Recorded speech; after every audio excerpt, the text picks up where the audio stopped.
মই ডেইজি কৰ্মী আপোনালোকৰ পাব্লিক এডমিনিষ্ট্ৰেশ্যন ডিপাৰ্টমেণ্টৰ এইটো BPSC আপোনাৰ বিউৰক্ৰেটিক এপ্ৰ'চটো লাষ্ট ক্লাছত আমি আলোচনা কৰিছিলোঁ।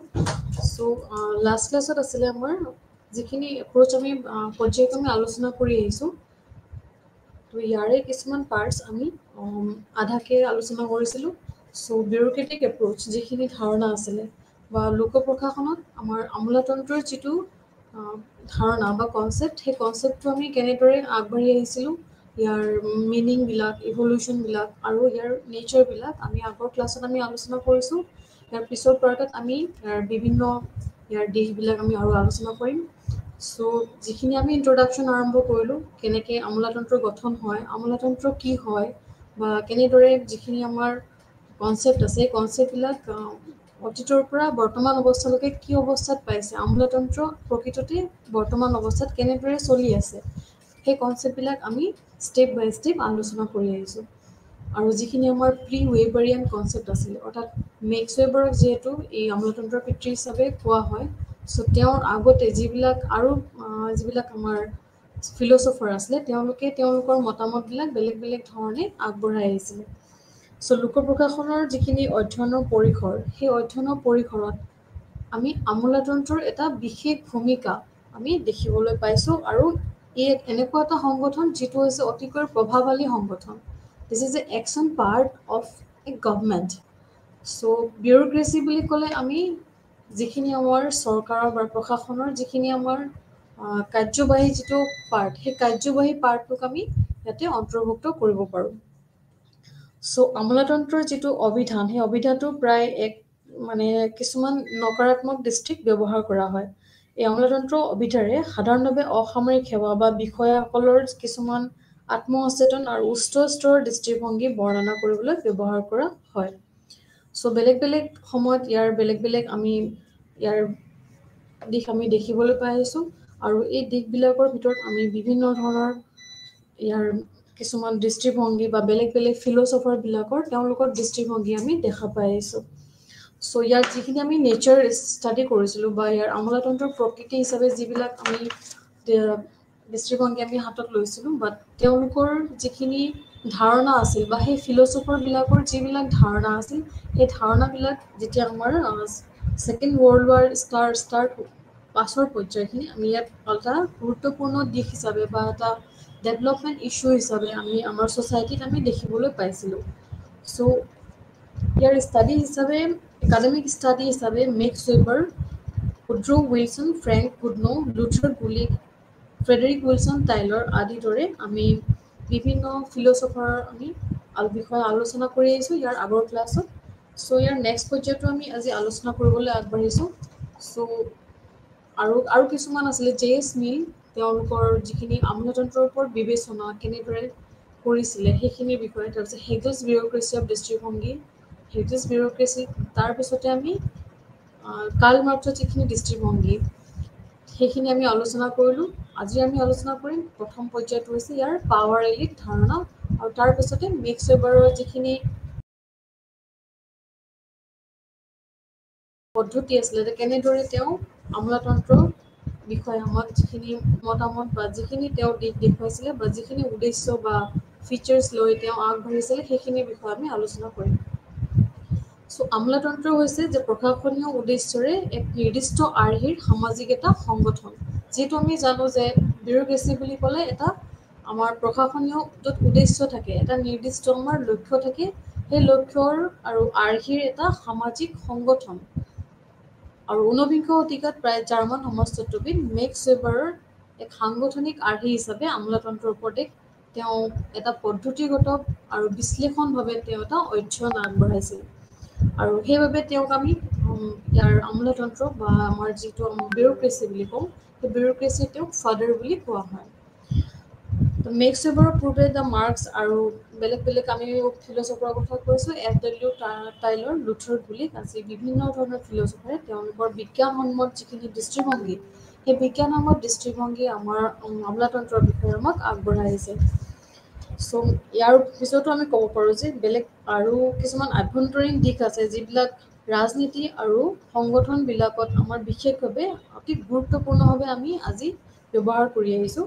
আৰু এই সাংগঠনিক আৰ্হি হিচাপে আমোলাতন্ত্ৰৰ ওপৰত পদ্ধতিগতভাৱে অধ্যয়ন কৰাসকলৰ ভিতৰত মেক্স ৱেবাৰ আছিল এজন অন্যতম ব্যক্তি।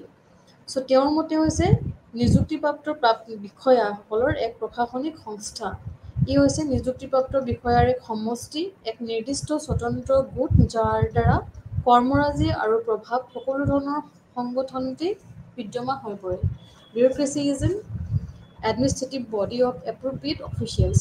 চ' এটা এপ্ৰপ্ৰিয়েট অফিচিয়েলছৰ কিছুমান সংগঠনৰ এটা গ্ৰুপ বুলি তেওঁ মতামত আগবঢ়াইছে। It is a body of appointed officials, a definite and distinct group whose work and influence can be seen in all kinds of organisations.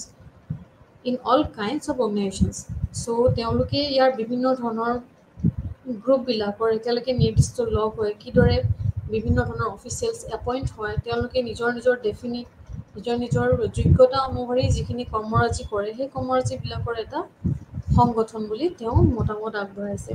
So' max ৱেবাৰৰ মতে সংগঠনত যিবিলাক আমাৰ লক্ষ্য সাধন কৰা হয় বা যিবিলাক তেওঁলোকৰ পলিচি বা ফৰ্মুলেশ্যন কৰা হয় সেইবিলাক কেনেকৈ নিৰ্দেশিত কাৰ্যসূচীৰ জৰিয়তে হিচাপে সংজ্ঞাটো কৰিব পাৰি সেইটোৰ ওপৰত বিশেষভাৱে গুৰুত্ব দিছিল।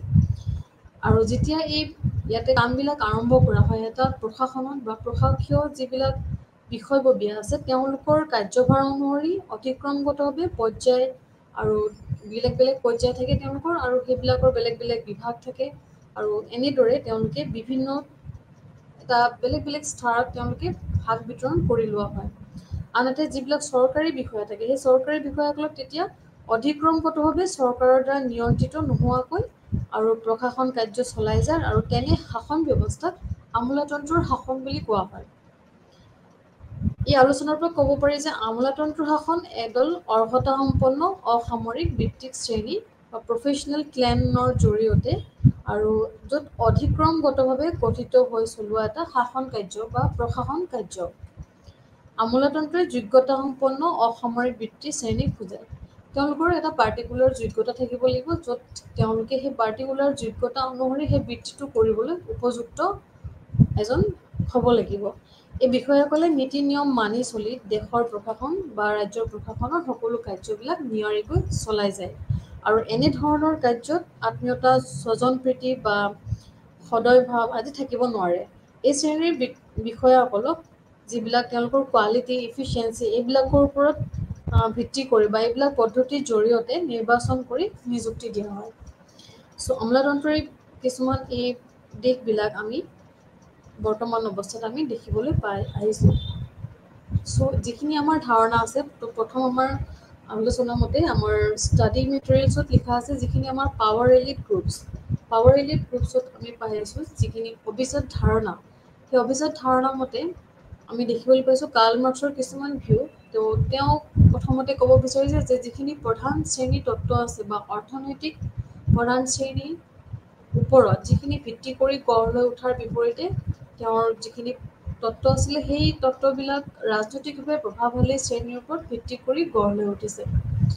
তো মাৰ্ক্সৰ ধাৰণাটো আছিলে এটা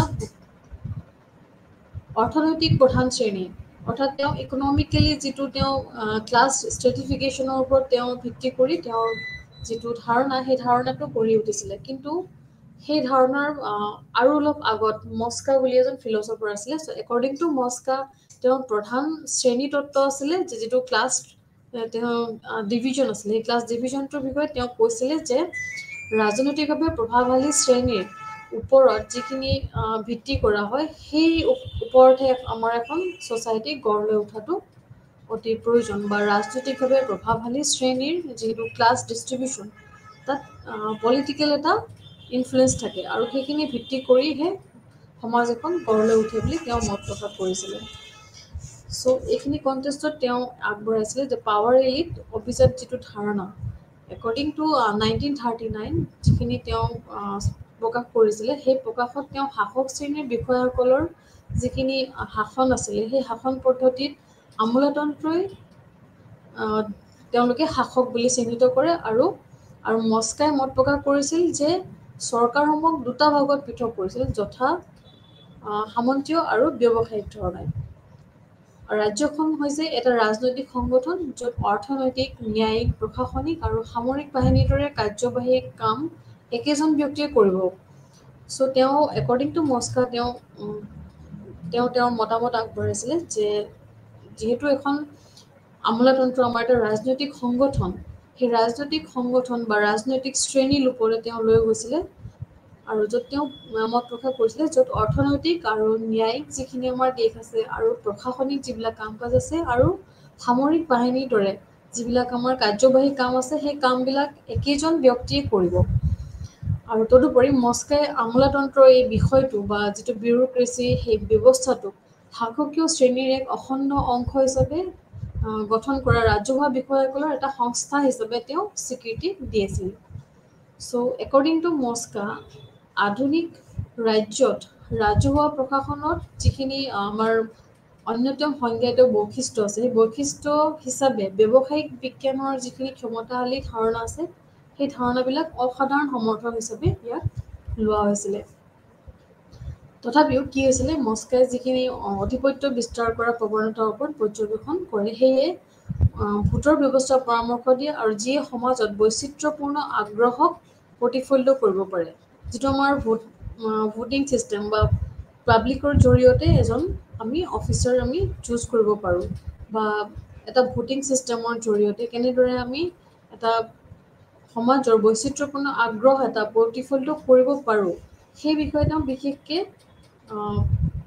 বেলেগ বেলেগ ধৰণে তেওঁ পৰ্যবেক্ষণ কৰিছিলে আৰু তেওঁ সেইটো ব্যৱস্থাৰ বিষয়ে পৰামৰ্শ দিছিলে আৰু তাক প্ৰতিফলিত কৰিছিলে। তাৰপিছতে আমি এটা কণ্টেষ্ট আমি চাব পাৰোঁ ভিলফ্ৰেডো পেৰেটো।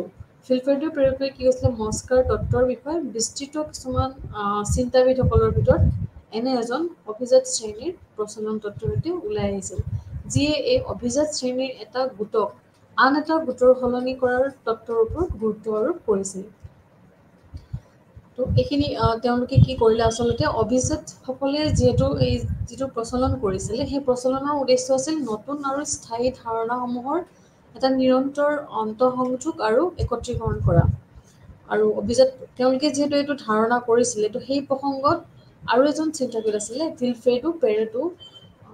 তেওঁৱে কৈ আছিলে যে পেৰেটোৰ যিখিনি সমাজবাদৰ সাম্ভাব্য আছিলে সেই নিয়মক নতুন শ্ৰমিক শ্ৰেণীৰ যিখিনি অভিজাত শ্ৰেণীৰ সৃষ্টিৰ উপায় হিচাপে গুৰুত্ব আৰোপ কৰিছিল তেওঁলোকে। আৰু ৰবাৰ্ট তাৰপিছতে তেওঁ ক'ব বিচাৰিছিলে যে যিখিনি তেওঁৰ অভিজাত শ্ৰেণীৰ ব্যক্তি আছিল বা অভিজাত শ্ৰেণীৰ যিখিনি প্ৰচলন কৰিছিল সেই উদ্দেশ্যবিলাক আছিল নতুন আৰু স্থায়ী ধাৰণাসমূহৰ নিৰন্তৰ আন্তঃসংযোগ আৰু একত্ৰীকৰণ।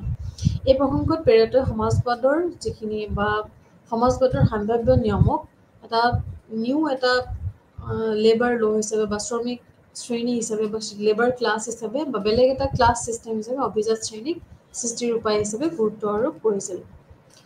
ৰবাৰ্ট মিছেলছৰ দৰে আন কিছুমান ফিলচফাৰে তেওঁলোকে এই বক্তৃতাত যোগদান কৰে আৰু অভিজাত প্ৰচলনৰ নীতিক স্বীকৃতি দিয়ে। তথাপিও এইটো যিজন মাইছেলছ আছিলে তেওঁ বা ৰবাৰ্ট মিছেলে যিখিনি আগবঢ়াইছিলে তাৰ ব্যৱসায়িক কাৰ্যকলাপৰ বিষয়ে জানিছিল আৰু বিশ্বাস কৰিছিল যে ৰাজনৈতিকভাৱে প্ৰধান শ্ৰেণীৰ হাতত থকাটো এটা আহিলা বা যিখিনি এটা আমি ৰাজনৈতিক ক্লাছ বুলি কৈছোঁ আমি পলিটিকেল যিটো ক্লাছ বুলি কৈছোঁ সেই পলিটিকেল ক্লাছটোৰ কি হৈছে তেওঁলোকৰ কাৰ্যকলাপৰ ওপৰত আৰু তেওঁলোকৰ যিখিনি নীতি আছিল সেই নীতিখিনি প্ৰশাসনত মানি চলাটো তেওঁলোকে এটা গুৰুত্বপূৰ্ণ দিশ বুলি তেওঁলোকে ভাবিছিলে। তাৰপিছতে যিখিনি ৰাজহুৱা প্ৰশাসনৰ ভিতৰত আমোলাতন্ত্ৰৰ যিখিনি অধ্যয়ন সেই অধ্যয়নত মস্কাই তেওঁৰ যিখিনি বা যিখিনি তেওঁৰ ধাৰণা ব্যৱহাৰ কৰিছিল সেই ধাৰণাখিনি আছিল ইয়াৰ সকলো পৰিসৰ আধুনিক সংস্থালৈ বহল কৰিছিল।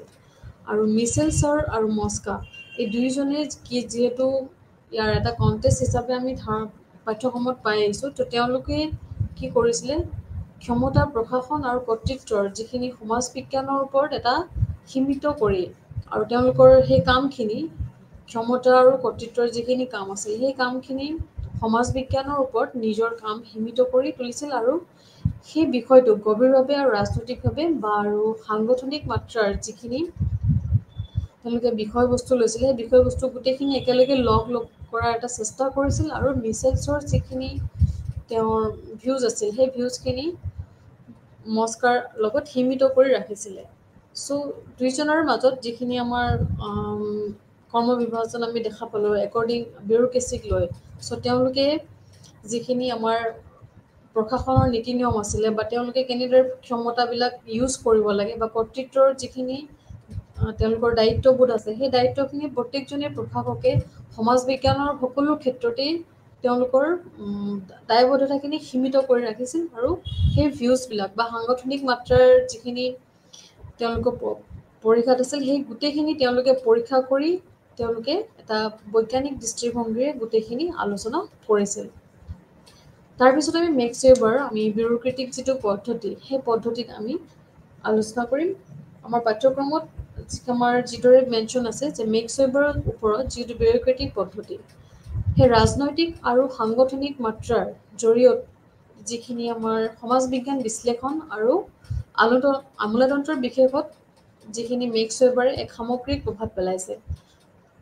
চ' মেক্স ৱেবাৰকে যিহেতু আমোলাতন্ত্ৰৰ পিতৃ বুলি কোৱা হয়, চ' তেওঁ আমোলাতান্ত্ৰিক সংগঠনৰ কেতবোৰ এটা ষ্ট্ৰাকচাৰেল আৰু এটা মানে কাঠামোগত আৰু যিহেতু বা ষ্ট্ৰাকচাৰেল আৰু আচৰণবাদী আমি বৈশিষ্ট্যৰ ওপৰত আমি উল্লেখ কৰোঁ।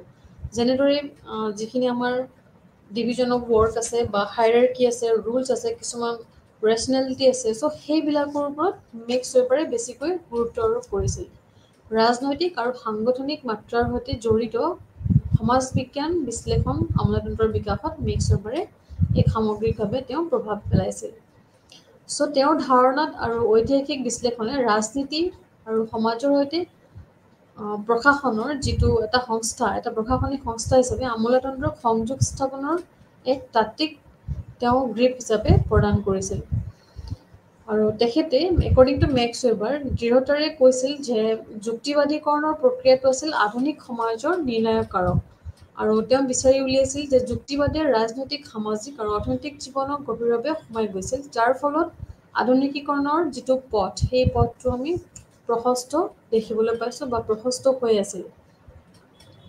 চ' মেক্স ৱেবাৰৰ আধুনিক ৰাষ্ট্ৰৰ ব্যৱস্থাত আমোলাতন্ত্ৰৰ বিকাশত বিশেষভাৱে কিছুমান অৰিহণা যোগোৱা কেতবোৰ আৰু পৰিৱেশক চিনাক্ত কৰি উলিয়াইছে। এই কাৰকসমূহ হৈছে এনেধৰণৰ। তো আধুনিক আকাৰ, সংগঠন আৰু যিবিলাক নিগমবিলাকৰ বিকাশে সাংগঠনবিলাকত আমোলাতন্ত্ৰিক বিকাশ আৰু সম্প্ৰসাৰণত কিছুমান অৰিহণা যোগাইছিলে। আৰু আমোলাতন্ত্ৰৰ যিয়ে ত্ৰুটি নাথাকক কিয়, জটিল প্ৰশাসনীয় যিখিনি আমাৰ ষ্ট্ৰাকচাৰ আছে, সেই ষ্ট্ৰাকচাৰবিলাক সুচাৰুৰূপে পৰিচালনা কৰিবলৈ আমোলাতন্ত্ৰ অতিকৈ গুৰুত্বপূৰ্ণ বস্তু আৰু ইম্পৰ্টেণ্ট বুলি আমি ভাবি লৈছোঁ এতিয়া। চ' এট প্ৰেজেণ্ট চিটুৱেশ্যনত বৰ্তমান সমাজত আমোলাতন্ত্ৰ এটা অপৰিহাৰ্য অংগ, চৰকাৰৰ এটা অপৰিহাৰ্য অংগ, প্ৰশাসনৰ এটা অপৰিহাৰ্য অংগ হিচাপে আমি ক'ব পাৰোঁ। চ' দ্বিতীয়তে ক'ব পাৰোঁ যে সম্প্ৰসাৰিত যিখিনি প্ৰযুক্তিগত জ্ঞান, সেই জ্ঞানৰ ভূমিকা আৰু আধুনিক প্ৰযুক্তিৰ বিকাশে আমোলাতন্ত্ৰৰ উত্থানত অৰিহণা যোগাইছে। চ' এইবিলাক কিছুমান ফেক্টৰ হয়, ফেক্টৰ্ছ কণ্ট্ৰিবিউটেড টু গ্ৰ'থ অফ বিউৰ'ক্ৰেচি। বিউৰ'ক্ৰেচিৰ গ্ৰ'থটো যিটো আমাৰ বিকাশ, সেই বিকাশটোত এটা গুৰুত্বপূৰ্ণ ভূমিকা আগবঢ়াইছে, যিখিনি প্ৰযুক্তিগত আৰু জ্ঞানৰ ভূমিকা আৰু আধুনিক প্ৰযুক্তিৰ যিটো বিকাশ, সেই বিকাশে আমাৰ আমোলাতন্ত্ৰৰ উত্থানত আৰু ইয়াৰ বিকাশত বিশেষভাৱে অৰিহণা যোগাইছে। পুঁজিবাদী বা সমাজবাদী যিকোনো ৰাষ্ট্ৰ ব্যৱস্থাতে উচ্চ পৰ্যায়ৰ সাংগঠনিক দক্ষতা বৃদ্ধিৰ বাবে আমোলাতন্ত্ৰিক বিশেষীকৰণৰ নিতান্তই প্ৰয়োজনীয়তা আছে। তাৰপিছতে আমি তৃতীয়তে ক'ব পাৰোঁ যে ৱেবাৰৰ যিখিনি যুক্তি আছিল, সেই যুক্তিত তেওঁ কৈছিল যে আধুনিক আমোলাতন্ত্ৰৰ বিকাশত পুঁজিবাদী ব্যৱস্থাই এক গুৰুত্বপূৰ্ণ ভূমিকা গ্ৰহণ কৰে। চ' পুঁজিবাদী ব্যৱস্থাই এক গুৰুত্বপূৰ্ণ ভূমিকা গ্ৰহণ কৰে আৰু সঠিক কাৰ্যকৰণীৰ বাবে এক সুস্থ সবল ৰাষ্ট্ৰৰ ব্যৱস্থা আৰু সুসংঘবদ্ধ প্ৰশাসন নিতান্তই প্ৰয়োজন বুলি তেওঁ যিহেতু মত প্ৰকাশ কৰিছিলোঁ, তাৰোপৰি তেওঁ পুঁজিবাদক আমোলাতান্ত্ৰিক প্ৰশাসনৰ বাবে সৰ্বোৎকৃষ্ট যুক্তিযুক্ত অৰ্থনৈতিক ভিত্তি হিচাপে তেওঁ বিবেচনা কৰা হৈছিলে। চ' এইখিনি হৈছে আমোলাতন্ত্ৰৰ বিকাশৰ কিছুমান কাৰক, যিবিলাক আমি মেক্স ৱেবাৰৰ জৰিয়তে আমি জানিবলৈ পাইছোঁ। চ' তেওঁ যিখিনি বস্তু দৃঢ়তাৰে কৈছিল যে যুক্তিবাদীকৰণ প্ৰক্ৰিয়াটো আছিল এটা আধুনিক সমস্যা বা আধুনিক সমাজৰ নিৰ্ণায়ক কাৰক। যুক্তিবাদীকৰণ আৰু যুক্তিবাদী থাকিবই লাগিব, যিহেতু আধুনিক সমাজ এখন গঠন হ'বলৈ, এখন মডাৰ্ণ ছ'চাইটি হ'বলৈ হ'লে প্ৰতিটো ক্ষেত্ৰতে যুক্তিবাদীৰ গুৰুত্বপূৰ্ণ আমি দেখিবলৈ পাই আছোঁ। আৰু সেই তেওঁ বিচাৰি উলিয়াইছিল যে যিখিনি যুক্তিবাদী ৰাজনৈতিক সামাজিক আৰু অৰ্থনৈতিক জীৱনৰ গভীৰতালৈ আম, সোমাই আমি দেখা পাইছিলোঁ যিটো আমাৰ পুঁজিবাদী ধাৰণা, সেই পুঁজিবাদী আমোলাতন্ত্ৰী প্ৰশাসন এটা সৰ্বকৃষ্ট ধাৰণা বুলি তেওঁ ক'ব বিচাৰিছিলে, যাৰ ফলত আমাৰ যিখিনি মডাৰ্ণাইজেশ্যন প্ৰচেছ সেই মডাৰ্ণাইজেশ্যনৰ পথ প্ৰশস্ত হৈ আহিছে এট প্ৰেজেণ্ট। চ' বৰ্তমান অৱস্থাত আমি তেওঁৰ এই যিটো অৱদান তাক আমি অতি গুৰুত্বপূৰ্ণ বিষয় হিচাপে আমি লৈ আহিছোঁ। চ' আমোলাতন্ত্ৰ বা বিউৰোক্ৰেচিৰ ওপৰত তেওঁৰ পৰ্যবেক্ষণসমূহ সামাজিক ঐতিহাসিক শক্তিৰ পৰা বিলুপ্ত হৈ পৰিছিল। যেনে কিছুমান পশ্চিমত নিৰপেক্ষ বা ৰাজতন্ত্ৰৰ সময় আৰু ৰাষ্ট্ৰীয় সাৰ্বভৌমত্ব পৰৱৰ্তী পৰ্যায়ে ঔদ্যোগিক সম্প্ৰদায়ৰ বৃদ্ধি আৰু শ্ৰমিক শ্ৰেণীৰ ট্ৰেড ইউনিয়ন এনেধৰণৰ বস্তুবিলাক কিছুমান বৃদ্ধি পাবলৈ ধৰিছিলে। তাৰপিছতে মেক্স ৱেবাৰৰ যিখিনি প্ৰটেষ্টেণ্ট নৈতিকতা আৰু পুঁজিবাদৰ আত্মাক আমি আধুনিক মূলধনৰ যিখিনি উত্থান সেই উত্থানৰ বিষয়ে তেওঁলোকৰ যিখিনি ধাৰণা সেই ধাৰণাবিলাক বুজাৰ বাবে সাধাৰণতে তেওঁৰ যিখিনি কনচেপ্ট বিউৰোক্ৰেচিৰ যিটো কনচেপ্ট মেক্স ৱেবাৰৰ সেইটো এটা অসাধাৰণ কাম হিচাপে সকলোৱে গণ্য কৰি আহিছে। তথাপিও আমোলাতন্ত্ৰৰ ওপৰত তেওঁৰ ৰচনাসমূহ সমাজ বিজ্ঞান ৰাজনৈতিক আৰু যিখিনি আমাৰ হিষ্টৰিকেল যিটো বেকগ্ৰাউণ্ড আছে বা ৰাজহুৱা প্ৰশাসনৰ যিখিনি প্ৰাসংগিক শৈক্ষিক আৰু ভাষাসমূহৰ এক প্ৰভাৱশালী আৰু কাম হিচাপে তেওঁ গণ্য কৰিব বিচাৰিছিলে। চ' এই গোটেইখিনি মিলি তেওঁ আমোলাতন্ত্ৰৰ ওপৰত এক বিশেষভাৱে তেওঁ চিন্তা চৰ্চা আগবঢ়াইছিলে। চ' ৱেবাৰ্ছ বিউৰোক্ৰেচি বুলি ক'লে আমি এটা কেন্দ্ৰীয় ধাৰণাৰে আৰম্ভ কৰিবলৈ কেৱল পৰিচালকসকলক নিৰ্দেশনা প্ৰদান কৰাতে সীমাবদ্ধ থাকিব নোৱাৰি। তো সঁচাকৈ কয় যে ৱেবাৰৰ যিটো ধাৰণা বা ৱেবাৰে সমাজত আধিপত্যৰ মৌলিক প্ৰকৃতি উল্লেখ কৰি হেগেল আৰু মাৰ্ক্সে উত্থাপন কৰা যিটো বিতৰ্ক সেই বিতৰ্কক সম্বোধন কৰিবলৈ প্ৰবল চেষ্টা কৰিছিল।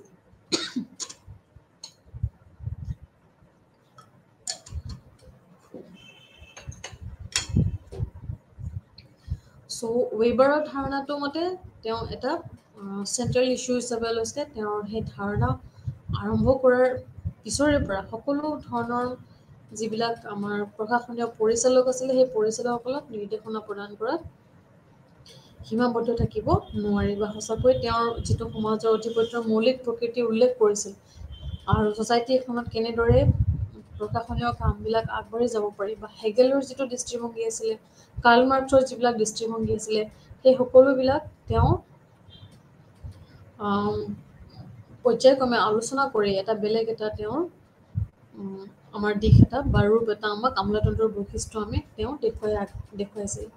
চ' পূৰ্বৰ যিখিনি আলোচনা কৰা হৈছিল সেইবিলাকৰ অনুসৰি আমি হেগেলছৰ আৰু বা কাৰ্ল মাৰ্ক্সৰ এইবিলাক বা উইড্ৰ' উইলছন তেওঁলোকৰ যিবিলাক পৰামৰ্শ আছিল আমাৰ আমোলাতন্ত্ৰক লৈ পিনে যে ৰাজ্যিক প্ৰশাসনে জনসাধাৰণৰ সাধাৰণ ইচ্ছা শক্তি লাভৰ বাবে এটা আহিলা হিচাপে কাম কৰে। তো যিখিনি আমাৰ দেশ এখনৰ প্ৰশাসন থাকে সেই প্ৰশাসনে জনসাধাৰণৰ সাধাৰণ ইচ্ছা শক্তি লাভৰ বাবে এটা আহিলা হিচাপে কাম কৰে আমোলাতন্ত্ৰই। আৰু পিছলে মাৰ্ক্সে এই পৰামৰ্শৰ সৈতে মতানৈক্য প্ৰকাশ কৰি কয় যে এটা পুঁজিবাদী সমাজ য'ত এটা শ্ৰেণীয়ে আন এটা শ্ৰেণীক সদায় শোষণ কৰে। চ' এইদৰে বেলেগ বেলেগ সময়ত বেলেগ বেলেগ ধৰণৰ ফিলচফাৰে আমাৰ ছ'চাইটিটো তেওঁলোকৰ প্ৰশাসনৰ দৃষ্টিভংগী এটা আমাৰ দেখুৱাবলৈ সক্ষম হৈছিল। ৰাজ্য আৰু ইয়াৰ আমোলাতন্ত্ৰই উৎপাদনৰ মাধ্যম হিচাপে যিখিনি আমাৰ নিয়ন্ত্ৰণ কৰা অৰ্থনৈতিক ছিষ্টেম আছিলে বা ইকনমিক যিখিনি আমাৰ গ্ৰুপ আছিলে ক্লাছ আছিলে য'ত স্বাৰ্থ সেৱা আগবঢ়াবলৈ বাধ্য হৈছিলে বা ঐতিহাসিকভাৱে ৱেবাৰে দুবিধ আধিপত্য চিনাক্ত কৰিছিলে, এটা পৰম্পৰাগত আৰু এটা চেৰিছমেটিক। চ' ট্ৰেডিশ্যনেল এণ্ড চেৰিছমেটিক তেওঁ দুই ধৰণে দুটা মতবাদ তেওঁ আগবঢ়াইছিলে। ৱেবাৰৰ নেতৃত্বৰ কৰ্তৃপক্ষই পৰম্পৰাগত বা চেৰিছমেটিক আধিপত্যৰ জৰিয়তে ইয়াৰ ভিত্তি লাভ কৰিছিল। চ' পৰম্পৰাগত ছেটআপৰ ওপৰত ভিত্তি কৰি তেওঁলোকে আধিপত্য যিখিনি কৰিছিলে সেইটো হৈছে পৈতৃক বা ধৰণৰ প্ৰকৃতি হ'ব পাৰে বা ট্ৰেডিশ্যনেল যিখিনি ছিষ্টেম। চ' ট্ৰেডিশ্যনেল ছিষ্টেমত এটা জেনেৰেশ্যনৰ পৰা যিদৰে প্ৰশাসনৰ ক্ষমতাটো পাই থাকে তেনেদৰে তেওঁ এটা দিশ দেখুৱাব বিচাৰিছিলে আৰু চেৰিছমেটিকৰ ওপৰত ভিত্তি কৰি যিটো অধিপত্য লৈছিলে তাত ব্যতিক্ৰমী ব্যক্তি হিচাপে যিখিনি তেওঁলোকৰ গুণ থাকে বা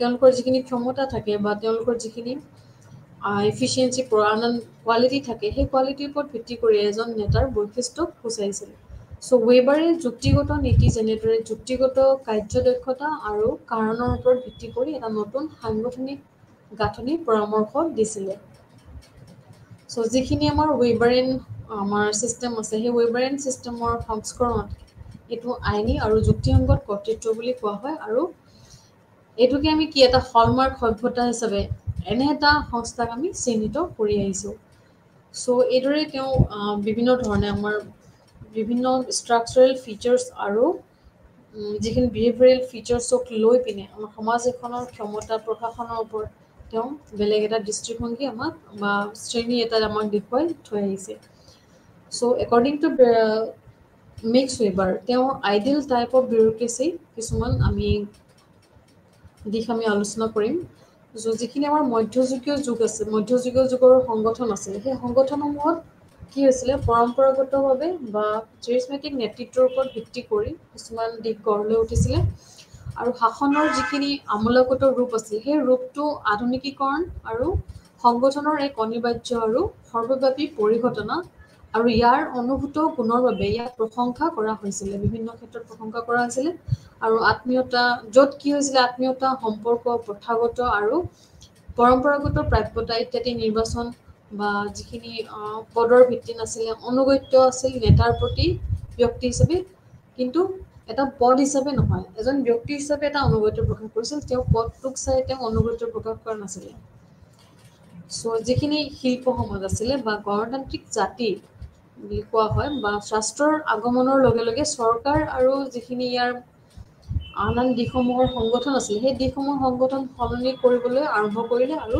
এটা যুক্তিসংগত লিগেল অথৰিটি এটাৰ ওপৰত তেওঁলোকে ভিত্তি কৰি এটা লিগেল অথৰিটি হিচাপে ভিত্তি কৰি তেওঁলোকে চলিবলৈ বা প্ৰশাসনত সকলো ক্ষেত্ৰতে যাতে এটা আইনী কৰ্তৃত্বৰ ভিত্তি থাকিব লাগে সেইটোৰ বিশেষভাৱে তেওঁ গুৰুত্ব আৰোপ কৰিছিল এটা গণতান্ত্ৰিক ভিউ থাকিব লাগে বা যিটো আমাৰ ডেম'ক্ৰেটিক যিটো ভিউ সেই ভিউটো থাকিব লাগিব য'ত চৰকাৰ আৰু ইয়াৰ সকলো ধৰণৰ সংগঠন তেওঁলোকে মিলি জুলি একেলগে কাম কৰিব আৰু সকলো ক্ষেত্ৰতে তেওঁলোকৰ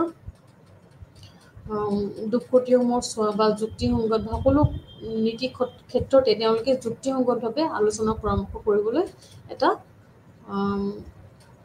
ষ্ট্ৰং আইনী সংগঠনৰ প্ৰয়োজন হয় য'ত আইনী কৰ্তৃপক্ষৰ প্ৰয়োজন হয় আৰু সেইটো ভিত্তি কৰিয়ে আমাৰ প্ৰশাসনখন অধিক আমি মজবুত কৰিব পাৰোঁ তেনেদৰে এটা দৃষ্টিভংগী তেওঁ প্ৰকাশ কৰিছিলে চ' মেক্স ৱেবাৰ এজন জাৰ্মান মনোবিজ্ঞানী আছিল আৰু ৰাজনৈতিক অৰ্থনীতিবিদ হিচাপে আধুনিক সংগঠনত এনে এটা বিৱৰ্তনৰ বিষয়ে তেওঁ অধ্যয়ন কৰিছিল তেওঁ বিবেচনা কৰিছিলে যে সদায় সংগঠনৰ ব্যক্তিজন বা প্ৰশাসনৰ ব্যক্তিজন সদায় মেৰিট হ'ব লাগিব একৰ্ডিং টু হিজ কোৱালিটি তেওঁ এজন মেৰিট ব্যক্তি হিচাপে এটা প্ৰশাসনিক হিচাপে তেওঁক নিৰ্বাচিত কৰা হ'ব নট অনলি ফৰ হিজ কিনশ্বিপ বা কোনো ট্ৰেডিশ্যনেল ছিষ্টেম হিচাপে বা ৰজাৰ ৰাজকীয় ছিষ্টেম হিচাপে বা এনেধৰণৰ কোনো কিনশ্বিপ ছিষ্টেমৰ জৰিয়তে তেওঁক আমি ক্ষমতাত আনিব নোৱাৰোঁ অনলি আনিব পাৰোঁ যেতিয়া তেওঁৰ সেই সময়ত তেওঁৰ যোগ্যতা থাকিব আৰু তেওঁ সেইখিনি দায়িত্ব হিচাপ পালন কৰিবলৈ তেওঁ এটা একাউণ্টেবিলিটি তেওঁ প্ৰকাশ কৰিব লাগিব সেইজন ব্যক্তিকহে আমি প্ৰশাসনিক বা প্ৰশাসনৰ যোগ্য ব্যক্তি বুলি ক'ব পাৰোঁ চ' যিখিনি তেওঁ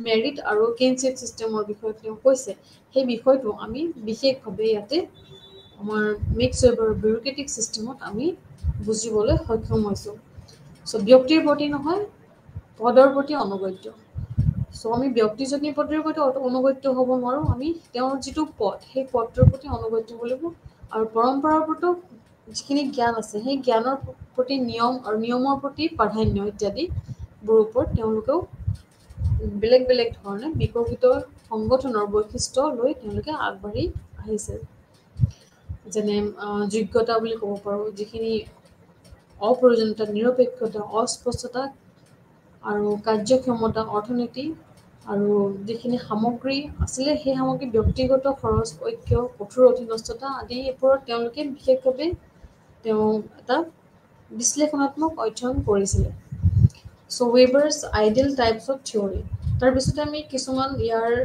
আইডেল টাইপ বুলি ক'লে আমি ৱেবাৰৰ আমি বিভিন্ন দিশ আমি বেলেগ বেলেগ ধৰণে আমি পাই আহিছোঁ। চ' তেওঁ এখন বুক আছিলে, বুকখনৰ নাম আছিলে ইকনমি এণ্ড ছ'চাইটি। চ' ইয়াতে গ্ৰন্থখনত আধুনিক লোক প্ৰশাসনৰ ব্যৱস্থাত আমোলাতন্ত্ৰৰ নিতান্ত অপৰিহাৰ্য বুলি তেওঁ এটা অপৰিহাৰ্য অংগ বুলি তেওঁ বিবেচনা কৰিছিল। যে মডাৰ্ণ ছ'চাইটি বুলি ক'লে আমি বা মডাৰ্ণ সভ্যতা বুলি ক'লে বা আধুনিক সমাজত বা আধুনিক লোক প্ৰশাসনত যিকোনো আমাৰ এতিয়া এই ষ্টেজটো পষ্ট মডাৰ্ণ এজ বুলি কওঁ, সেই পষ্ট মডাৰ্ণ এজত আমি কি হয় বিউৰ'ক্ৰেচি ইজ এ ইম্পৰ্টেণ্ট পাৰ্ট, এটা অপৰিহাৰ্য অংগ বুলি তেওঁ বিবেচনা কৰিছে। এই অপৰিহাৰ্য ভূমিকাৰ বাবে বহু গৱেষকে আমোলাতন্ত্ৰক এক আদৰ্শ ধৰ্মী হিচাপে গণ্য কৰি আহিছে, যিটো আমি আইডিয়েল বিউৰ'ক্ৰেচি বুলি কওঁ। আদৰ্শধৰ্মী আমোলাতন্ত্ৰ তেওঁলোকে গণ্য কৰি আহিছে, যিহেতু এটা অপৰিহাৰ্য অংগ। আৰু যিহেতু প্ৰশাসনৰ সকলোবিলাক ৰূপৰ ভিতৰত আমোলাতন্ত্ৰৰ উৎকৃষ্ট ৰূপ বুলি তেওঁলোকে বিবেচনা কৰিছে, সেয়ে আমোলাতন্ত্ৰৰ প্ৰশাসনক এক আদৰ্শ ৰূপ বুলি তেওঁ শ্ৰেণীভুক্ত কৰিব পাৰিব। চ' মেক্স ৱেবাৰৰ মতে সকলো প্ৰকাৰৰ কৰ্তৃত্বৰ ভিতৰত আমোলাতন্ত্ৰ হৈছে একমাত্ৰ কৰ্তৃত্ব যি যুক্তিসিদ্ধ আৰু আইনসংগত। চ' এনেধৰণৰ তেওঁ কিছুমান কথা উল্লেখ কৰিছিলে, যিটো আমি পৰম্পৰাগত বা যিখিনি আমি চেৰিছমেটিক ট্ৰেডিশ্যনেল এণ্ড চেৰিছমেটিক কৰ্তৃত্ব কোনোবিধে বৈধ নহয়। আমোলাতন্ত্ৰ আইনৰ দ্বাৰা আধাৰিত আৰু প্ৰতিষ্ঠিত আৰু ই আইন অনুসাৰে কাৰ্য সম্পাদন কৰে। চ' সেইবাবে তেওঁ যিটো বিউৰ'ক্ৰেটিক ছিষ্টেম আমাক তেওঁ যিটো মতামত আগবঢ়াইছিলে, সেই মতামত বা তেওঁৰ যিটো ধাৰণা, সেই ধাৰণাটোক এটা তেওঁ আইডিয়েল বিউৰ'ক্ৰেচি হিচাপে তেওঁ পৰিৱৰ্তিত কৰিছিলে। চ' ইয়াতে কি হৈছিলে, কামৰ বিভাজন, কৰ্মসংস্থানৰ স্থান, দৰমহা, পদোন্নতি বা অৱসৰ বা বদলীকৰণ আৰু বেলেগ বেলেগ ধৰণৰ ছিষ্টেম, পেঞ্চন ছিষ্টেম আৰু অন্যান্য সুবিধাসমূহ এই সকলো বিধানমণ্ডল বা অন্যান্য সংশ্লিষ্ট কৰ্তৃপক্ষৰ দ্বাৰা প্ৰণোদিত আইন আৰু বিধি অনুসৰি ৰূপায়ণ কৰা হয়। চ' গোটেইখিনি আমাৰ বিউৰ'ক্ৰেচিক আমাৰ যিহেতু আমাৰ action part of the government বুলি কোৱা হয়।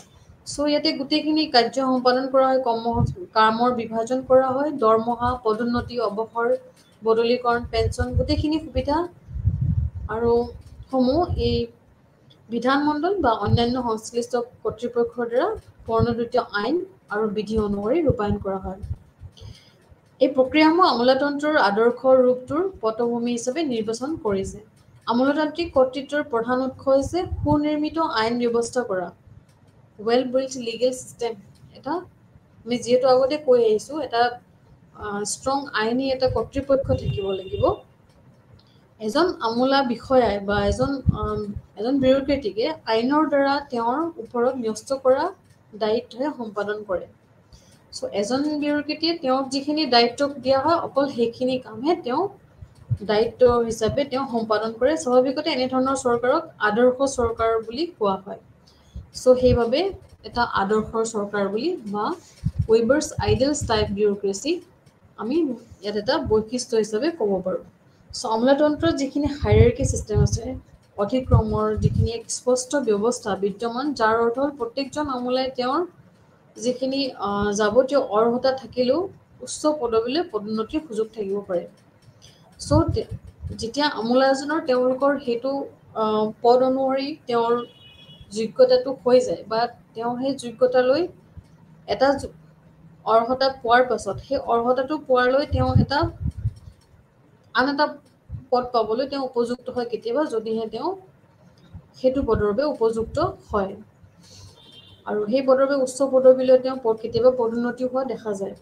আমোলাতান্ত্ৰিক প্ৰশাসনক কেতবোৰ যুক্তিসংগত আৰু আইনগত নীতিয়ে নিৰ্দেশ প্ৰদান কৰা, নিয়ন্ত্ৰণ কৰে আৰু এনেধৰণৰ এক নীতি হৈছে লোক প্ৰশাসনৰ সমুদায় কাৰ্যাৱলী আৰু কৰ্মচাৰীসকলৰ মাজত বিভাজন কৰা হয় আৰু এই কৰ্ম বিভাজনৰ উপযুক্ত যুক্তিযুক্ততা আছে। চ' তেওঁলোকে বেলেগ বেলেগ ধৰণে যিখিনি আমোলা তেওঁলোকে বা বিউৰ'ক্ৰেটিক যিখিনি বিষয়া তেওঁলোকে প্ৰশাসনত আমি দেখিবলৈ পাওঁ। চ' বেলেগ বেলেগ ধৰণৰ তেওঁলোকৰ অৰ্হতা আছে, বেলেগ বেলেগ ধৰণৰ তেওঁলোকৰ কৰ্মৰাজি আছে বা বেলেগ বেলেগ ধৰণৰ কাৰ্যাৱলী আছে। সেই কাৰ্যাৱলীবিলাক কৰ্মচাৰীসকলৰ মাজত বিভাজন কৰা হয় আৰু এই কৰ্ম বিভাজনবিলাক এটা উপযুক্ত যুক্তিযুক্ততা আছে। ত' আগৰ দিনত কি হৈছিলে, আমোলাতান্ত্ৰিক প্ৰশাসনৰ সুচাৰুৰূপে বা প্ৰশাসনৰ বিষয়াসকলক ৰজা বা আন যিকোনো ব্যক্তিয়ে সংশ্লিষ্ট ব্যক্তিজনে কোনো গুণ বা সামৰ্থ্যৰ বিচাৰ বিবেচনা নকৰাকৈ বাছনি কৰিছিল। চ' তেতিয়া তেওঁ ব্যক্তিগত কিবা স্বাৰ্থতো হ'ব পাৰে তেওঁক বাছনি কৰি লৈছিল, বা তেওঁলোকৰ একো গুণ বা সামৰ্থ্য তেওঁলোকে চোৱা নাছিল, তেওঁলোকে কিমান অৰ্হতা সম্পন্ন ব্যক্তি, তেওঁলোকৰ কিমান যোগ্যতা আছে। চ' সেইবিলাক বিবেচনা নকৰাকৈ তেওঁক এটা পদত নিয়োজিত কৰা হৈছিল। কিন্তু আমোলাতন্ত্ৰত কি হৈছিলে বৰ্তমান অৱস্থাত সম্পূৰ্ণৰূপে পৃথক। ইয়াতে কি হয়, আমোলাসকলক বাছনি কৰা হয় আৰু নিযুক্তি প্ৰক্ৰিয়াৰ বিষয়ে এটি আলোচনা কৰা হৈছে। তেওঁলোকক বিশেষভাৱে এটা নিযুক্তি প্ৰক্ৰিয়াৰ দ্বাৰা বাছনি কৰা হয় আৰু এটা শিক্ষিত সমাজ বা এজন সুশিক্ষিত ব্যক্তিক তেওঁৰ যোগ্যতা অনুসাৰে তেওঁক এটা পদবী দিয়া হয়। সেই গোটেইখিনি আমি আমোলাতন্ত্ৰত আমি দেখিবলৈ পাই আহিছোঁ। চ' ৱেবাৰৰ আমোলাতন্ত্ৰৰ আন এক কাৰণতো আদৰ্শ বুলি ক'ব পাৰোঁ। চ' প্ৰশাসনত কৰ্তৃত্বৰ একেবাৰে শীৰ্ষতম বিষয়টো আইনৰ দ্বাৰা নিৰ্দেশিত আৰু শাসিত, আৰু তেওঁ কঠোৰ প্ৰশিক্ষণত যিখিনি মাধ্যম আছিল সেই মাধ্যমেৰে উক্ত পদত অধিষ্ঠিত হোৱাৰ সুযোগ লাভ কৰে। চ' প্ৰশাসনীয় ব্যৱস্থাৰ এক মূল পদবীত অধিষ্ঠিত হ'বৰ বাবে এজন ব্যক্তিয়ে সকলো ধৰণৰ সন্দেহৰ আৱৰ্তৰ পৰা ঊৰ্ধত গৈ তেওঁৰ সামৰ্থ্য প্ৰতিপন্ন কৰিব লাগিব। চ' ৱেবাৰৰ আমোলাতন্ত্ৰক আমি আদৰ্শগত বুলি সেইবাবে আমি অভিহিত কৰিব পাৰোঁ, যিহেতু ইয়াতে কি হয়, প্ৰশাসনৰ সকলো কৰ্তৃত্ব একেবাৰে শীৰ্ষতম বিষয়াজনো আইনৰ দ্বাৰা নিৰ্দেশিত আৰু শাসিত, আৰু একৰ্ডিং টু ল তেওঁ শাসিত হ'ব লাগিব, আৰু তেওঁৰ কঠোৰ প্ৰশিক্ষণৰ পিছতহে বা কঠোৰ প্ৰশিক্ষণৰ মাধ্যমেৰে তেওঁক সেই পদটোত আমি অধিষ্ঠিত হোৱা আমি সুযোগ লাভ দিব পাৰোঁ, আৰু প্ৰশাসনীয় ব্যৱস্থাত এক মূল পদবীত অধিষ্ঠিত হ'ব পাৰোঁ। চ' গোটেইখিনি লৈ আমি এটা আইডিয়েল এটা বিউৰক্ৰেচি হিচাপে বা আদৰ্শগত এটা আমোলাতন্ত্ৰ বুলি আমি বিবেচনা কৰিব পাৰোঁ। চ' ৱেবাৰে ইয়াৰ যিখিনি ধাৰণা, এই আদৰ্শগত যিটো ধাৰণা আমাক আগবঢ়াইছিলে, চ' এই ধাৰণা মতে আমি দেখা পাইছোঁ যে সকলো ধৰণৰ ইয়াতে প্ৰক্ৰিয়াৰ প্ৰশাসনীয় দৃষ্টিভংগী, ইয়াতে আইনৰ এটা কঠোৰ দৃষ্টিভংগী আছে, য'ত আইনে হৈছে শীৰ্ষতম বিষয়া। চ' শীৰ্ষতম বিষয়াজনো আইনৰ শাসনত থাকিব লাগিব, আৰু তেওঁক কঠোৰ প্ৰশিক্ষণৰ জৰিয়তেহে তেওঁ এটা উচ্চ পদত তেওঁক অধিষ্ঠিত হোৱাৰ সুযোগ দিয়া হ'ব। চ' এনেধৰণৰ কাৰ্যবিলাক আমি দেখিবলৈ পাইছোঁ, য'ত বিউৰক্ৰেচি হৈছে আটাইতকৈ উৎকৃষ্ট বা আদৰ্শ ৰূপ বুলি আমি ক'ব পাৰোঁ, আৰু সেয়ে আমোলাতন্ত্ৰ প্ৰশাসনক এক আদৰ্শ বিষয় হিচাপে আমি ইয়াৰ বিভিন্ন ধৰণৰ আমি বৈশিষ্ট্য এইবিলাক আমি দেখিবলৈ পাই আহিছোঁ। চ' কিছুমান মৌলিক বৈশিষ্ট্য আমাৰ পাঠ্যপুথিত আমি দেখিবলৈ পাইছোঁ।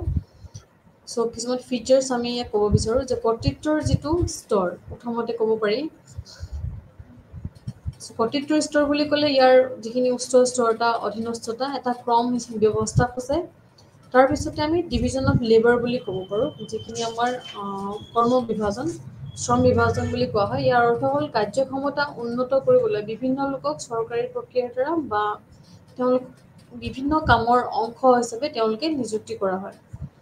আৰু তাৰপিছত আহিলে নিয়ম ভিত্তিক কৰ্তৃত্ব, যিটো আমোলাতন্ত্ৰৰ যিখিনি ছিষ্টেম আছে, এই ছিষ্টেমবিলাক অফিচিয়েল নিয়মৰ নীতিৰ দ্বাৰা পৰিচালিত হয়, আৰু এটা কঠোৰ নীতি নিয়ম থাকে তেওঁলোকৰ, আৰু এই কঠোৰ নীতি নিয়মৰ দ্বাৰা নিজৰ দায়িত্ব তেওঁলোকে পালন কৰিবলৈ বাধ্য হয়, যিবোৰ সাধাৰণতে তেওঁলোকৰ নিয়মৰ দ্বাৰা বা প্ৰশাসনৰ নিয়মৰ দ্বাৰা তেওঁলোকে নিৰ্ধাৰিত কৰা হয়।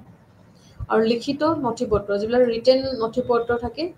চ' প্ৰশাসনীয় কামত বা আমাৰ বিউৰক্ৰেচিত, আমোলাতন্ত্ৰত সকলো ধৰণৰ কাৰ্যকলাপ ৰিটেনভাৱে অন্তৰ্নিহিত হৈ থাকে, আৰু ৰিটেনভাৱে সকলো নথি পত্ৰ আমি দেখিবলৈ পাওঁ।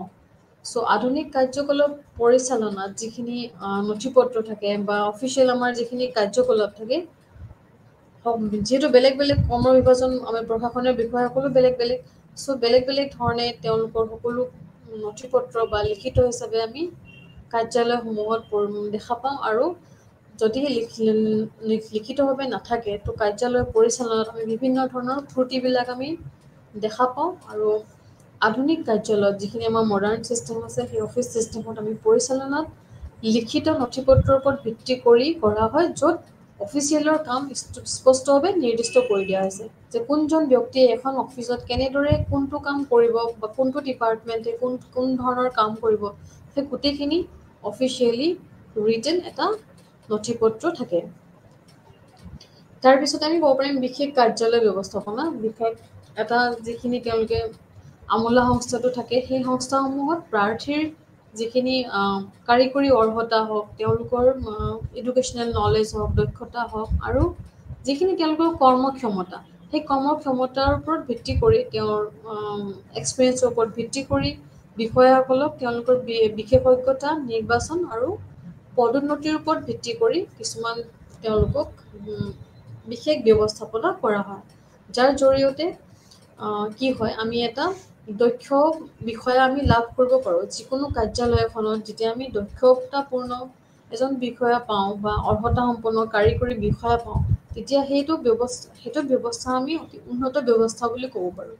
যিহেতু বিষয়াজন যদি দক্ষতা সম্পন্ন নহয়, চ' সেই প্ৰশাসনত আমি বিভিন্ন ভুল ত্ৰুটি আমি দেখিবলৈ পাম। চ' বিশেষ অৰ্হতা থকা ব্যক্তিক বা বিশেষ কামত বা তেওঁলোকৰ অৰ্হতা অনুযায়ী, দক্ষতা অনুযায়ী তেওঁলোকক সেইবিলাকৰ ওপৰত ভিত্তি কৰি তেওঁলোকৰ কাৰ্যবিলাক নিৰূপণ কৰা হয় বা কাৰ্যবিলাক তেওঁলোকক দায়িত্বত দিয়া হয়। তাৰপিছতে ব্যক্তিহীনতা। ব্যৱসায়িক ব্যৱস্থাটো বা আমাৰ আমোলাতন্ত্ৰত ব্যক্তিহীনতা আন এটা ৱেবাৰৰ যিটো বিউৰক্ৰেটিক আইডিয়েল বিউৰক্ৰেচি চিষ্টেম আছে, তাত ব্যক্তিহীনতা এটা বৈশিষ্ট্য বুলি কোৱা হৈছে যে ব্যৱসায়িক ব্যৱস্থাটো যুক্তিসংগত মানদণ্ডৰ ওপৰত পৰিচালিত হয় আৰু ব্যক্তিগত সহযোগিতাৰ ভিত্তিত নহয়। মানে ইয়াতে এটা তেওঁলোকে কি হয়, ব্যক্তিগত মানদণ্ড চাই, তেওঁলোকে যুক্তিসংগত মানদণ্ড চায়, আৰু সেই মানদণ্ড যদি যুক্তিসংগত নহয় আৰু অকল তেওঁ ব্যক্তিৰ ওপৰত গুৰুত্ব দি কৰা হয়, তেনেধৰণৰ কোনো মনোভাৱ নাথাকে। তাৰপিছতে কেৰিয়াৰ ৰাজহুৱা সেৱা, যিখিনি আমাৰ কেৰিয়াৰক লৈ তেওঁলোকে এটা চিন্তা চৰ্চা কৰিছিল। চ' আমোলাতন্ত্ৰত আইডিয়েল বিউৰক্ৰেচিত এইটো এটা বৈশিষ্ট্য মিক্স পেপাৰে আগবঢ়াইছিলে। তেওঁৰ এই কেৰিয়াৰ ৰাজহুৱা সেৱাৰ মতে ৰাজহুৱা যিটো সংস্থা, সেই সংস্থাৰ অফিচিয়েলসকলে তেওঁলোকৰ যিখিনি দায়িত্ব থাকে সংস্থাটোত এটা কেৰিয়াৰ গঢ়িব বুলি আশা কৰা হৈছিলে। চ' যিখিনি অফিচিয়েলছে থাকে তেওঁলোকে বেলেগ ধৰণে তেওঁলোকৰ সংস্থাটোত কি ধৰণে তেওঁলোকৰ কেৰিয়াৰটো স্পষ্টীকৰণ কৰিব পাৰে বা কেৰিয়াৰ গঢ়িব পাৰি, সেইবোৰ আশা কৰি তেওঁলোকে ৰাজহুৱা সেৱাৰ এটা ব্যৱসায়িক সংস্থাৰ অফিচিয়েলসকলে সেইটো এটা দিশ লৈ লৈছিলে।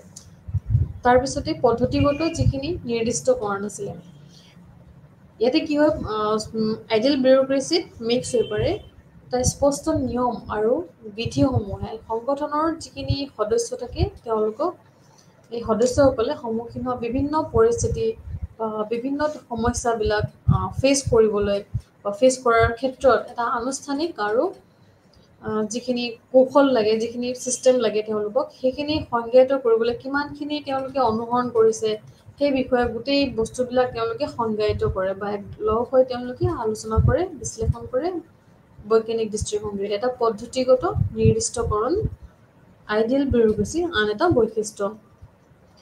চ' মিক্স ৱেবৰ আইডিয়েল বিউৰক্ৰেচিৰ বেলেগ ক্ষেত্ৰত বহুতো দাৰ্শনিকে ইয়াতে সমালোচনাও কৰিছে তেওঁলোকক। তাৰোপৰি আমি আইডিয়েল বিউৰক্ৰেচি ইয়াৰ পিছৰ পৰ্যায়ত আমি সমালোচনা হোৱাৰ আগতে আমি ইয়াৰ যিখিনি বৈশিষ্ট্যখিনি চালোঁ। বৈশিষ্ট্যৰ ভিতৰত আমি আৰু এটা কথা ক'ব পাৰোঁ যে ভাৰতৰ দৰে সংসদীয় গণতান্ত্ৰিক শাসন ব্যৱস্থাৰ প্ৰচলন থকা দেশসমূহত কি হয়, আমোলাতন্ত্ৰই এক বিশেষ তাৎপৰ্য গ্ৰহণ কৰিছে। আৰু যিটো আমাৰ সংসদীয় নিৰ্বাচনৰ অন্তত ইতিপূৰ্বে শাসনাধিষ্ঠ দলটোৰ যদি পৰাজয় হয়, তেন্তে সেই দলটো ক্ষমতাচ্যুত হয় আৰু বিজয়ী সাব্যস্ত হোৱা দলটো ক্ষমতাত অধিষ্ঠিত হৈ নতুনকৈ চৰকাৰ গঠন কৰে। এই দুয়োখন চৰকাৰৰ মাজত এক ব্যৱধান থাকে আৰু এই ব্যৱধানে আমোলাতন্ত্ৰৰ উপস্থিতিৰ কাৰণে প্ৰশাসনৰ শূন্যতাৰ সৃষ্টি কৰিব নোৱাৰে। আন কথাত ক'বলৈ গ'লে আমোলাতন্ত্ৰৰ চৰকাৰৰ পৰিৱৰ্তন হ'লেও প্ৰশাসনৰ ধাৰাবাহিকতা অক্ষুণ্ণ থাকে। চ' কেতিয়াবা চৰকাৰৰ পৰিৱৰ্তন হয়, আমাৰ যিটো চৰকাৰ ধৰি লওক ক্ষমতাত বিজয়ী হয় বা ক্ষমতাত অধিষ্ঠিত হৈ থাকে, চ' সেই চৰকাৰখন পৰিৱৰ্তন হ'লেও তেওঁৰ যিখিনি প্ৰশাসনৰ ধাৰাবাহিকতা থাকে সেইখিনি নিয়মীয়াভাৱে চলি থাকে। আৰু ই আমোলাতন্ত্ৰৰ আন এটা বৈশিষ্ট্য বুলি আমি ক'ব পাৰোঁ। আৰু এটা গুৰুত্বপূৰ্ণ দিশ যে আমোলাতন্ত্ৰ এক আদৰ্শনীয় শাসন ব্যৱস্থা হোৱাৰ ইও এটা প্ৰভাৱশালী এটা কাৰক হিচাপেও আমি ক'ব পাৰোঁ।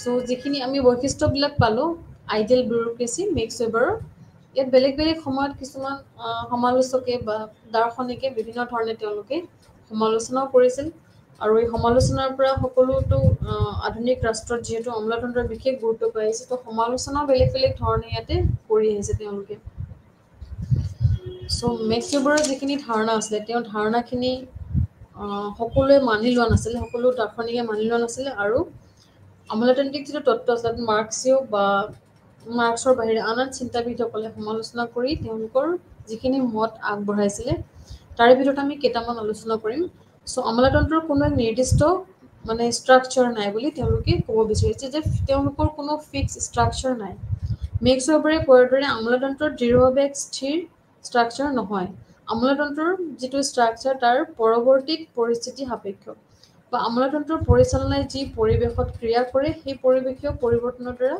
প্ৰভাৱিত হয় চ' এইদৰে কিছুমান তেওঁ আগবঢ়াইছিলে তাৰপিছতে তেওঁ ক'ব পাৰিছিলে কাৰ্ল মাৰ্ক্সে ক'ব বিচাৰিছিলে যে মাৰ্ক্সবাদীসকলেও তেওঁৰ এই ধাৰণা ভাৱাদৰ্শত দৃষ্টিকোণৰ পৰা সমালোচনা কৰিছিলে তেওঁলোকে মেক্স ৱেবাৰৰ আমোলাতান্ত্ৰিক আৰ্হিক সমাজত পুঁজিপতি শ্ৰেণীৰ আধিপত্য অক্ষুণ্ণ ৰখাৰ এক ৰক্ষা কৱচ হিচাপে অভিহিত কৰিছিল চ' ইয়াতে মাৰ্ক্সে কৈছে যে তেওঁ অকল সেই পুঁজিবাদী যিবিলাক শ্ৰেণী আছিলে সেই পুঁজিবাদী শ্ৰেণীবিলাকৰ যিটো ক্ষমতা আৰু সেই ক্ষমতাক ৰক্ষা কৱচ বুলি তেওঁ আমোলাতন্ত্ৰক বিবেচিত কৰিছে চ' নিয়মৰ ওপৰত অত্যাধিক গুৰুত্ব দিয়া হৈছিলে মেক্স ৱেবাৰৰ যিটো আইডিয়েল ব্যুৰ'ক্ৰেচি তাত নিয়ম এটাৰ ওপৰত অত্যাধিক গুৰুত্ব দিয়া হৈছিলে আৰু যিখিনি ৰঙা ফিটাত বান্ধি থকাৰ দৰে এটা নিয়ম এটা তেওঁলোকে এটা নিয়মে চলি আছে সেই নিয়মটোকে মানি থাকিব লাগিব বুলি তেওঁলোকে এটা ৰেড টেপ মৰাৰ দৰে এটা ছিষ্টেম তেওঁলোকে ক্ৰিয়েট কৰিছিলে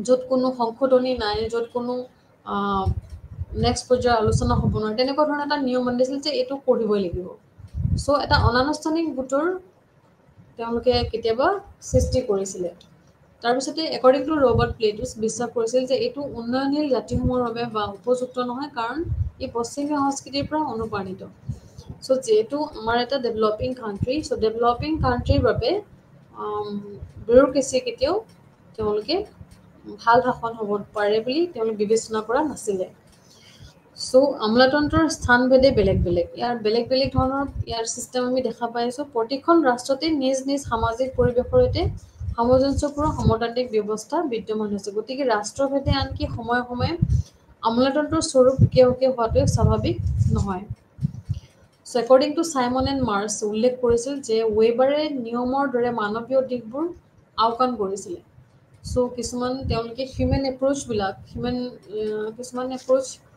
হিউমেনিটিবিলাক তেওঁলোকে কঠোৰ নীতি নিয়মৰ দ্বাৰা সেইবিলাক ভিউজ আওকাণ কৰিছিলে চ' ৱেবাৰ্ছ ধাৰণাটো যিখিনি গঠন কৰিছিলে সেই ধাৰণাক চিন্তাত এটা যান্ত্ৰিক তত্ত্ব হিচাপে তেওঁলোকে গণ্য কৰিছে তাৰপিছতে ৱেবাৰৰ যিখিনি চিন্তাধাৰা আছে এটা হাৰ্বাৰ্ট চাইমন আৰু চেষ্টাৰ গাঁথনিক দৃষ্টিকোণৰ পৰা অনুসৰণ প্ৰশাসনীয় দক্ষতাৰ হ্ৰাস কৰিব পাৰে বুলি মত পোষণ কৰিছিল ইয়াৰ পিছতে আমি ইয়াৰ কিছুমান আমি কনক্লুজনলৈ যাওঁ ৱেবাৰৰ আগৰ মতে তেওঁৰ যিখিনি ধাৰণা আছিলে তাৰপিছতে তেওঁ হেগেল মিল আৰু মাৰ্ক্স মিছেল ইত্যাদিৰ দৰে বিভিন্ন চিন্তাবিদ আমি আগতে পাই আহিছোঁ উইলছন লুইথৰ গুলিক চ' বিভিন্ন ধৰণৰ ফিলচফাৰে তেওঁলোকৰ যিখিনি ভিউজ সেই ভিউজবিলাক আগবঢ়াইছিলে কিদৰে আমি এটা থিয়ৰিটিকেলি কনচেপ্ট আমি পালোঁ আমি এজ এ ব্যুৰ'ক্ৰেচি আমি কেনেকৈ থিয়ৰিটিকেলি আমি পঢ়িবলৈ পালোঁ step by step what how and when আমি গোটেইখিনি জানিব পাৰিলোঁ সেই গোটেইখিনি ফিলচফাৰবিলাকৰ বিষয়ে আমি এই পাঠ্যক্ৰমত আমি এইটো চেপ্টাৰত আমি পাই আহিছোঁ তো ৰাজনীতি হওক অৰ্থনীতি হওক বা সমাজৰ সকলো ক্ষেত্ৰতে গণতন্ত্ৰ অন্বেষণ কৰা চ' আৰু আমোলাতন্ত্ৰক আমি ইয়াৰ এটা খুব ইম্পৰ্টেণ্ট ইছ্যু হিচাপে আমি অন্বেষণ কৰি আহিছোঁ চ' গণতন্ত্ৰৰ প্ৰেক্ষাপটত যিখিনি মিলে সেইখিনি ৰাজ্যৰ প্ৰগতি আৰু আমি নাগৰিকৰ উন্নয়ন যিখিনি ডেভেলপমেণ্ট লাগে চিটিজেন ডেভেলপমেণ্ট য'ত আমোলাতন্ত্ৰৰ বাবে সাম্ভাৱ্য ভূমিকা চিনাক্ত কৰিছিল চ' যিকোনো দেশ এখনৰ চিটিজেনৰ বা তেওঁলোকৰ নাগৰিকৰ উন্নয়নৰ বাবে ডেভেলপমেণ্টৰ বাবে আমি আমোলাতন্ত্ৰৰ এক বিশেষ ভূমিকা আছে বুলি আমি ক'ব পাৰোঁ চ' ৱেবাৰৰ আদৰ্শৰ প্ৰকাৰৰ দৰে ব্যাপক যিখিনি গাঁথনি আছে সেই গাঁথনিসমূহৰ বৈশিষ্ট্য বিভিন্ন ধৰণৰ চিন্তাবিধৰ আমি ধাৰণা গোটেইখিনি আমি এই পাঠ্যক্ৰমত আমি পালোঁ চ' যিখিনি আমোলাতন্ত্ৰৰ বৈশিষ্ট্য আছে আৰু আইডিয়েল ষ্টেট হিচাপে যিখিনি বৈশিষ্ট্য আছে সেই গোটেইখিনি আমি পৰিচালনা বা ভালদৰে বিশ্লেষণ কৰি অধ্যয়ন কৰিলে দেখা পাম যে বৰ্তমান অৱস্থাত ব্যুৰ'ক্ৰেচি বা আমোলাতন্ত্ৰই খুব এটা প্ৰয়োজনীয় বস্তু যিকোনো এটা প্ৰশাসনত আমি সুচাৰুৰূপে পৰিচালনা কৰিবৰ বাবে। চ' এইখিনি সমালোচক হিচাপে বিভিন্ন ধৰণৰ সমালোচনা কৰিছে, কিন্তু ইয়াৰ উপৰিও এটা গুৰুত্বপূৰ্ণ দিশ হিচাপে আমি ইয়াক বৰ্তমান আমি পাই আহিছোঁ। ৱেবাৰৰ যিটো আদৰ্শ সেই আদৰ্শ মতেও আমি এটা ব্যুৰ'ক্ৰেচি এটা খুব ইম্পৰ্টেণ্ট পাৰ্ট হিচাপে আমি প্ৰশাসনত বা আমাৰ লোক প্ৰশাসনত এটা নিৰ্দিষ্ট বিষয় হিচাপে আজি পঢ়িবলৈ পাইছোঁ। চ' ৱেবাৰৰ যিখিনি আমোলাতন্ত্ৰৰ তত্ত্ব আছে তাৰ বৈশিষ্ট্য প্ৰযুক্তি আৰু নিয়ম মানি চলা, য'ত হেগেলৰ যিটো আমোলাতন্ত্ৰৰ কাৰ্যকলাপ আছিল সেই কাৰ্যকলাপৰ তত্ত্ব ব্যৱহাৰিক দৰ্শনৰ ওপৰত ভিত্তি কৰি গঢ় লৈ উঠিছিল। চ' সমাজৰ ক্ষমতা গাঁথনিৰ জৰিয়তে সমাজ বিজ্ঞানৰ যিখিনি ধাৰণা আছিল তাৰ ডমেইনত এটা বৈপ্লৱিক পৰিৱৰ্তন আনিবৰ পৰা বাবে চিন্তাবিদসকলে এজন বেলেগ বেলেগ ধৰণে তেওঁলোকৰ ভিউজবিলাক আগবঢ়াইছিল। তাৰ ভিতৰতো আমি কাৰ্ল মাৰ্কছৰ নামো ক'ব পাৰোঁ। তেওঁ এটা বৈপ্লৱিক ধাৰণা এটা বেলেগ এটা চেঞ্জ আনি দিছিলে তেওঁ চিন্তাৰ জৰিয়তে সমাজ বিজ্ঞানত। যিখিনি আমাৰ ক্লাছ ছিষ্টেম, পুঁজিপতি ছিষ্টেম বা তেওঁ যিটো ছিষ্টেম দেখুৱাইছিলে যে পুঁজিপতিসকলে সদায় আন শ্ৰেণীসকলক কিদৰে শোষণ কৰি আছে, সেই দিশটো আমি দেখিবলৈ পাইছিলোঁ। এটা নিৰ্দিষ্ট সময়ৰ বা সেইখিনি সময়ৰ আমি এটা আলোচনা কৰি অধ্যয়ন কৰি এটা বিশ্লেষণাত্মক দৃষ্টিভংগী আমি দেখিবলৈ পালোঁ। চ' তেখেতে আমোলাতন্ত্ৰত জ্ঞানৰ গোপনীয়তা আৰু যিখিনি দক্ষতা আছিল সেই দক্ষতাক ৰহস্যলৈ ৰূপান্তৰিত কৰাৰ অন্তৰ্নিহিতত এটা তেওঁৰ যি প্ৰৱণতা সেই প্ৰৱণতাৰ বিষয়ে সতৰ্ক কৰি দিছিল। আৰু যদিহে যিখিনি আমাৰ ইকনমিক ছিষ্টেম আছে, ইকনমিক ক্লাছ ছিষ্টেম, সেই ক্লাছ ছিষ্টেমে ৰাজ্যখনত আমাক বহুত প্ৰভাৱিত কৰিছিলে। তেওঁৰ যিটো আমাক ক্লাছ ছিষ্টেম দেখুৱাইছিলে বিশেষভাৱে আমাৰ এটা বৈপ্লৱিক ধাৰণা এটা আনি দিছিলে আমাৰ সমাজত সেইখিনি সময়তে। চ' এই গোটেই লাইনসমূহৰ ওপৰত মাইচেলছ মস্কা বা বেলেগ বেলেগ ধৰণৰ যিবিলাক ফিলচফাৰ আছিলে তেওঁলোকে ৰাজনৈতিকভাৱে আৰু যিটো প্ৰধান শ্ৰেণী তেওঁলোকে বাচিছিলে বা তেওঁলোকে ক্লাছ এটা ছিষ্টেম বিচাৰিছিলে কাৰ্ল মাৰ্কছৰ মতে, আৰু মস্কাৰ মতে এটা ৰাজনৈতিক ক্লাছ হিচাপে তেওঁ এটা বেলেগ এটা ছিষ্টেম উলিয়াইছিলে, বেলেগ এটা শ্ৰেণী ওলাইছিলে যাৰ হাতত আমোলাতন্ত্ৰৰ কাম কাজৰ যিটো ধৰণ সেই ধৰণবিলাক অধ্যয়ন কৰাৰ চেষ্টা কৰিছিলে। চ' অলপমান ডিফাৰেঞ্চ আছে। তেওঁলোকে এটা ক্লাছ ছিষ্টেমটো এটা পুঁজিপতি মানুহ আৰু শাসক আৰু শোষিতৰ মাজত এটা কনচেপ্ট লৈছিলে, আৰু ইয়াতে কনচেপ্ট লৈছে পলিটিকেল শ্ৰেণী বা পলিটিকেল ক্লাছ ছিষ্টেম। চ' ছিষ্টেমটো পলিটিকেল ক্লাছ ছিষ্টেমৰ ভিতৰত যিবিলাক পুঁজিপতিসকলে আছিলে তাৰ মাজতে ক্লাছ ছিষ্টেম আছিলে। ত' তেনেধৰণৰ তেওঁলোকে এটা দৃষ্টিভংগী আমাক দেখুৱাই থৈ গৈছিলে। চ' যিটো কাৰণে আমি এই আমোলাতন্ত্ৰৰ বিষয়বস্তুটো আৰু বিশেষভাৱে জানিবলৈ সক্ষম হৈছোঁ। আৰু ইয়াৰ যিখিনি কাম কাজ আছে সেই কাম কাজবিলাক আমি বেলেগ বেলেগ ধৰণে অধ্যয়ন কৰিবলৈ চেষ্টা কৰি আহিছোঁ। চ' ব্যুৰ'ক্ৰেচিয়ে গোটেই আমাৰ প্ৰশাসনৰ কামসমূহ, লোক প্ৰশাসনৰ কামসমূহ বেলেগ বেলেগ ধৰণে আমি অধ্যয়ন কৰা বিশেষভাৱে আমাক সহায় কৰি আহিছে। আৰু ব্যুৰ'ক্ৰেচি মতে মেক্স ৱেবাৰৰ মতে এটা খুব উৎকৃষ্ট এটা অংগ চৰকাৰৰ, আৰু ৱেবাৰৰ মতে তেওঁ অনুসৰি নিহিত হৈ থকা স্বাৰ্থৰ এটা নিৰপেক্ষতা তেওঁলোকে দেখা পাইছিলে। চ' ৱেবাৰে এই প্ৰস্তাৱ দিছিল যে যি আনৰ সৈতে তেওঁলোকৰ সম্পৰ্ক আৰু আনুষ্ঠানিক কৰ্তব্য পালনতো ব্যক্তিগত আৰু এটা আনুষ্ঠানিকভাৱে কাম কৰিব পাৰে। তেখেতে বিশ্বাস কৰিছিল যে ব্যক্তিগত অযুক্তিকৰ আৰু নিৰ্গমক যিখিনি উপাদানমূলক উন্নতি কৰিব পাৰি সেইখিনিৰ ওপৰত বিশেষভাৱে গুৰুত্ব দিয়া হয়। আৰু আমাৰ যিহেতু এতিয়া 20th century, সেই বিংশ শতিকাত আমোলা আৰু নাগৰিকৰ যিখিনি স্বাধীনতা সেই দুয়োটাৰে আমি যিটো পৰিসৰ তাক সমান্তৰালভাৱে বহল আৰু গভীৰ হৈ আমি অধ্যয়ন কৰিব পাৰিছোঁ, আৰু দিনক দিনে সেইটো গভীৰ হৈ আহিছে। নাগৰিকৰ যিটো আমাৰ স্বাধীনতা আৰু আমোলাতন্ত্ৰৰ যিখিনি পৰিসৰ গোটেইখিনি দিনক দিনে গভীৰ হৈ পৰিছে আৰু পৰিসৰো বৃদ্ধি পাই আহিছে। ফলস্বৰূপে বৃদ্ধি পাইছে আমাৰ যিটো নেটৱৰ্ক ছ'চাইটি, আমাৰ গভাৰ্নেন্স বুলি কওঁ আমি, নেটৱৰ্ক চৰকাৰ যিটো আমাৰ গভাৰ্নেন্স ছিষ্টেম, নাগৰিক চিটিজেনশ্বিপ, ব্যৱসায়িক গোট, যিয়ে অৱশেষত আমাৰ দৈনন্দিন কাম কাজত নাগৰিকক জড়িত কৰাত এটা বিকল্প দিছে তেওঁলোকে, আৰু বিকল্প বিচাৰি দিলে। চ' সকলো ধৰণৰ আমাৰ যিহেতু নেটৱৰ্ক ছ'চাইটি চলি আছে এতিয়া। So' at present in modern stage, in post modern ages, at present আমাৰ কি হৈছে এটা নেটৱৰ্ক গভৰ্ণমেণ্ট আমি পাই আহিছোঁ, যাৰ জৰিয়তে নাগৰিক ব্যৱসায়িক গোট আৰু সকলোৱে একলগ হৈ বা দৈনন্দিন কামত সকলো ধৰণৰ কামতে দৈনন্দিন কামত তেওঁলোকে নিয়োজিত হৈ আহিছে আৰু প্ৰশাসনক সকলো ক্ষেত্ৰতে তেওঁলোকে চালি জাৰি চাবলৈ সক্ষম হৈ আহিছে, নাগৰিকেই হওক বা ব্যৱসায়িক গোটেই হওক বা আন আন নেটৱৰ্ক গ্ৰুপেই হওক। চ' সকলোৱে কি হৈছে এটা ওতঃপ্ৰোতভাৱে জড়িত হৈ আছে আৰু গোটেইখিনি মিলি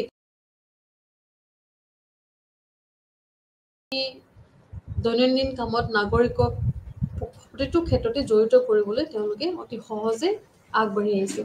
চ' এইটোৱে নাগৰিকত্ব, নাগৰিক অংশগ্ৰহণ আৰু সামূহিক শাসনৰ বিপৰীতে চৰকাৰৰ যিখিনি শাসন তাত নাগৰিকসকলৰ আমোলাতন্ত্ৰৰ কেন্দ্ৰবিন্দু আৰু স্থানক পুনৰ নিৰ্দেশিত কৰিছিল। চ' গোটেইখিনি মিলি নাগৰিকসকলে যাতে প্ৰতিটো ক্ষেত্ৰতে আমোলাতন্ত্ৰৰ অন্তৰ্ভুক্ত হ'ব পাৰে আৰু আমোলাতন্ত্ৰৰ কেন্দ্ৰবিন্দু আৰু স্থানক পুনৰ নিৰ্দেশিত তেওঁলোকে কৰিছিল। চ' আমাৰ এইখিনিতে ইয়াৰ কনক্লুজন পাৰ্টটো শেষ হৈছে। চ' নেক্সট পৰ্যায়ত আমি বেলেগ এটা আমি চেপ্টাৰ ষ্টাৰ্ট কৰিম। চ' আজি এইটো বিউৰ'ক্ৰেচি চেপ্টাৰটো আমাৰ ইয়াতে শেষ হৈছে, বিউৰ'ক্ৰেটিক এপ্ৰ'চ ইন পাব্লিক এডমিনিষ্ট্ৰেশ্যন। চ' আমি এই বিশেষ গোটেই বিষয়খিনি ইয়াৰ জৰিয়তে আমি ষ্টাডি কৰিলে পাঠ্যপুথিত আৰু বিশেষভাৱে আমি জানিব পাৰিম।